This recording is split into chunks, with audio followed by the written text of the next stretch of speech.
Rhinoceros Club, but word got out fast. By the time Springsteen finally exited the stage and went into the night with a little help from some security, the room was probably 3 times its legal capacity. For the next 2 years, every interview we did started with the same question. What was it like to play with Bruce Springsteen? We just put out that first record of ours. We're still searching for some idea of who we were and what, if anything, we had to contribute to the great, many-voiced conversation argument of rock and roll. And one of our heroes happened to walk into the club on South Green Street where we were playing. In that moment in American life, it seemed you couldn't turn on a radio without hearing Bruce Springsteen or buy a magazine without seeing him. But that wasn't what mattered to us. Not right then. It wasn't even the earlier records like Born to Run or Darkness on the Edge of Town that were on our minds, though we knew them line for line. When our dressing room door opened and Bruce Springsteen walked in, we had one thought. That's the guy who made Nebraska. Introduction. The King of Pop and the Beer Can. A few weeks after getting on stage at Greensboro's Rhinoceros Club, Bruce Springsteen wrapped up the first leg of the Born in the U.S.A. North American tour. The final show was in Syracuse, January 27, 1985, some 50,000 people in attendance. Having completed more than 90 shows and needing the break, Springsteen nonetheless got on a plane the day after the show and headed for A&M Studios in Los Angeles. There, he'd participate in the U.S.A. for Africa recording being produced by Quincy Jones. Springsteen flew commercial, then grabbed a rental car at the airport. He wasn't an entourage kind of guy.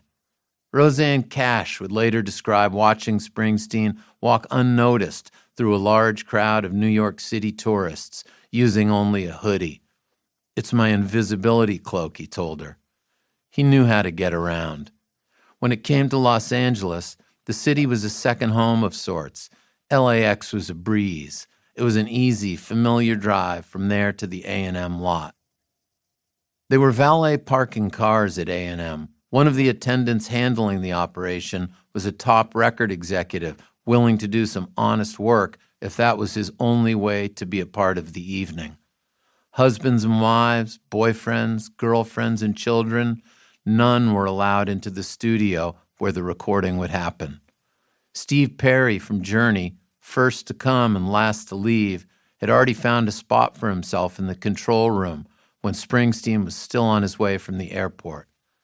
He was watching Quincy Jones record Michael Jackson's vocal part, asking no one in particular, "Am I on drugs?" Springsteen, before getting to the valet parking, found a good spot on La Brea. It was something he couldn't resist. He parked on the street and walked by foot to the studio, passing the office inside the gate that had once belonged to Charlie Chaplin. The list of artists who showed up that night was striking. It still is. Willie Nelson, Diana Ross, Bob Dylan, Stevie Wonder, Dionne Warwick, Ray Charles, Tina Turner, Billy Joel, Paul Simon, Bette Midler, Kenny Rogers, Steve Perry, Cyndi Lauper, Al Jarreau.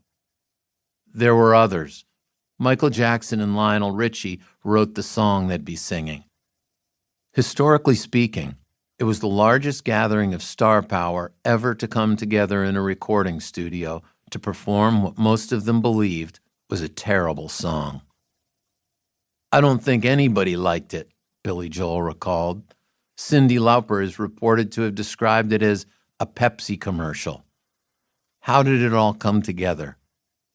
As Ryan D'Agostino would later recount in Esquire, the organizing was a matter of making a lot of calls, until Bruce Springsteen agreed to participate. Bruce was in, everybody wanted in. Michael Jackson, mostly quiet throughout a session that went all night, saw Springsteen's empty Budweiser can and asked someone to take his picture with it. When Michael Jackson is getting his photo taken with your beer can, you could say things are going well career-wise. Born in the U.S.A. was like a light shined